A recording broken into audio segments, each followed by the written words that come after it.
Chapter 5. The Law of the Pendulum. It is interesting to have in the house a clock with a pendulum, not only for checking the time, but also for reflecting a little. Without its pendulum, this type of clock does not function. The movement of the pendulum is profoundly significant. In ancient times, the dogma of evolution did not exist. In those days, the sages understood that historical processes always take place according to the law of the pendulum. Everything has its ebb and flow, its rise and fall, increase and decrease, moves to and from in accordance with this marvelous law. It is not strange at all that everything oscillates, that everything is subject to the swaying of time, and that everything evolves, and involutes. Joy lies at one extreme of the pendulum. Sorrow lies at the other one. All our emotions, thoughts, longings, and desires swing in accordance with the law of the pendulum. Hope and desperation, pessimism and optimism, passion and suffering, triumph and failure, profit and loss assuredly correspond to the two extremes of pendular movement. Egypt rose with all its power and majesty on the banks of the sacred river.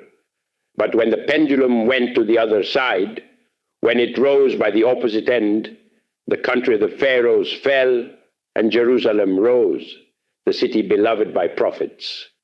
Israel fell when the pendulum changed position, and the Roman Empire rose at the other extreme end. The pendular movement raises empires and makes them fall. It causes the ascent of powerful civilizations, and afterwards brings about their destruction, etc. At the right side of the pendulum can be placed the various religions, sects, pseudo-esoteric and pseudo-occultist schools. At the left side of the pendulum's movement can be placed all the schools of materialist type, Marxist, atheist, skepticist, etc., which are the antithesis of pendular movement, changeable, subject to incessant permutation. The religious fanatic, due to any unusual event or disappointment, can move to the other extreme of the pendulum, becoming an atheist, a materialist, a skeptic. Due to any unusual incident, perhaps a metaphysical or transcendental event, or a moment of indescribable terror, a materialistic and atheistic fanatic can shift to the opposite extreme of the pendulum's motions and become an unbearably religious reactionary. Example, a priest defeated by the polemics of an esotericist, in desperation became incredulous and materialistic. We knew the case of a skeptical atheistic woman who, because of a conclusive and definite metaphysical event, became a magnificent exponent of practical esotericism. In the name of truth, we must declare that the true and absolute materialistic atheist is a sham, is non-existent. Faced with the proximity of inevitable death, faced with an instant of indescribable terror, the enemies of the eternal, the incredulous ones, and the materialists instantaneously pass to the other extreme of the pendulum and end up praying, weeping, and crying out with infinite faith and enormous devotion. Karl Marx himself, author of the Dialectical Materialism, was a fanatically religious Jew who, after his death, was accorded the tributes of a chief rabbi. Karl Marx prepared his materialistic dialectics with a sole purpose: to create a weapon to destroy through skepticism all the religions of the world. This is a typical case of religious jealousy taken to the extreme. In no way could Marx accept the existence of other religions and preferred to destroy them with his dialectics. Karl Marx complied with one of the protocols of Zion, which states literally, "It does not matter if we fill the world with materialism and repugnant atheism. The day when we triumph, we will disseminate the religion of Moses, properly codified in a dialectical form, and will not permit any other religion in the world. It is very interesting to note that in the Soviet Union, religions are persecuted, and that the Soviet people are taught the materialistic dialectics, whilst within the synagogues, the Talmud, the Bible, and the religion are studied, and they work freely without any problem. The lords of the Soviet government are religious fanatics of the law of Moses, yet they poison the people with the farce of dialectical materialism. We would never pass judgment against the people of Israel. We are only making a declaration against certain elite double dealers who pursue undisclosed ambitions. Whilst poisoning the people with materialistic dialectics, they secretly practice Moses' religion. Materialism and spiritualism, with all their resulting theories, prejudices, and preconceptions, are processed in the mind in accordance with the law of the pendulum, and are fashionable according to custom and time. Spirit and matter are highly debatable, thorny concepts which no one understands. The mind knows nothing about spirit, it knows nothing about matter. A concept is nothing other than just that, a concept. Reality is not a concept, although many ideas can be conceived about reality. The spirit is the spirit, the being, and can only be known to itself. It is written, "The being is the being, and the reason for the being to be is the same being." The fanatics of matter God, the scientists of dialectical materialism, are 100% absurd and empiricalistic. They talk about matter with dazzling and stupid self-sufficiency, when in fact they know nothing at all about it.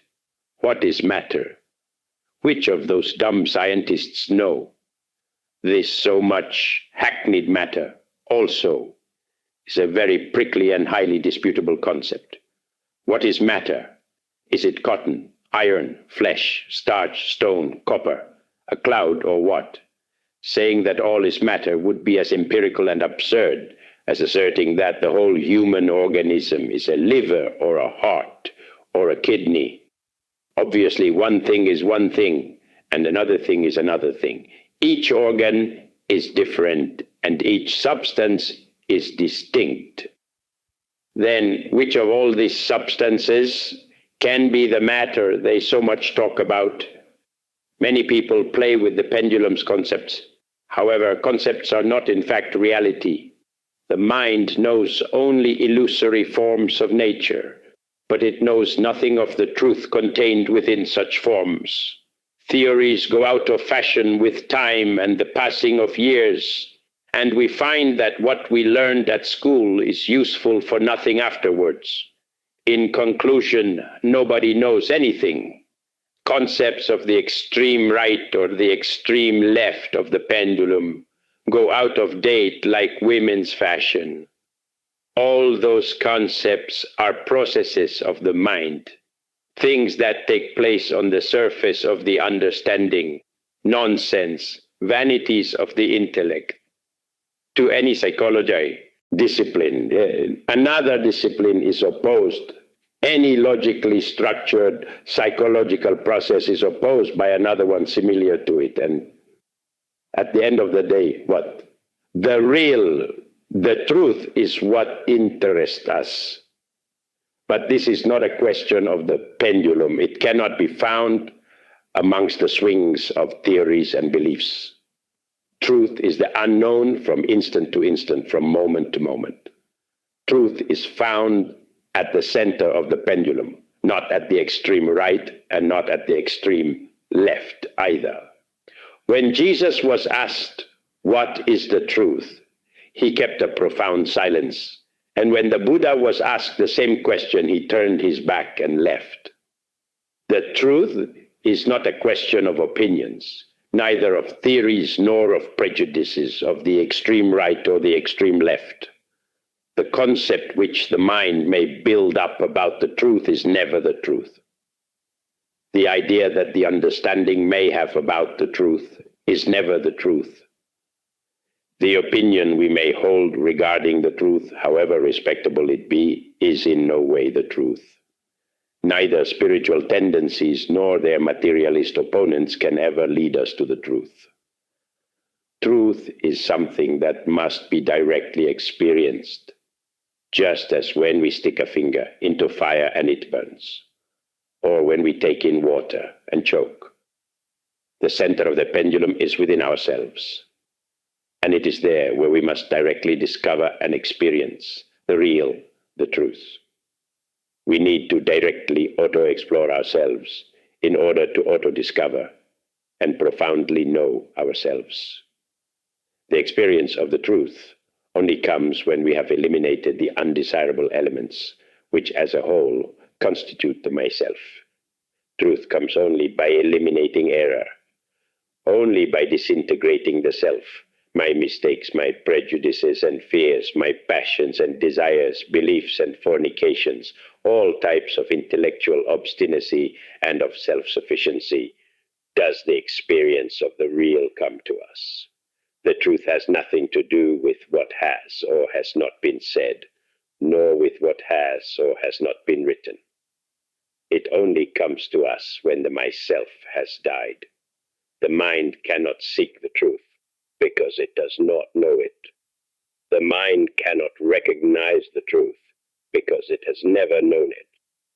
The truth comes spontaneously to us when we have eliminated all those undesirable elements which constitute the myself, the self.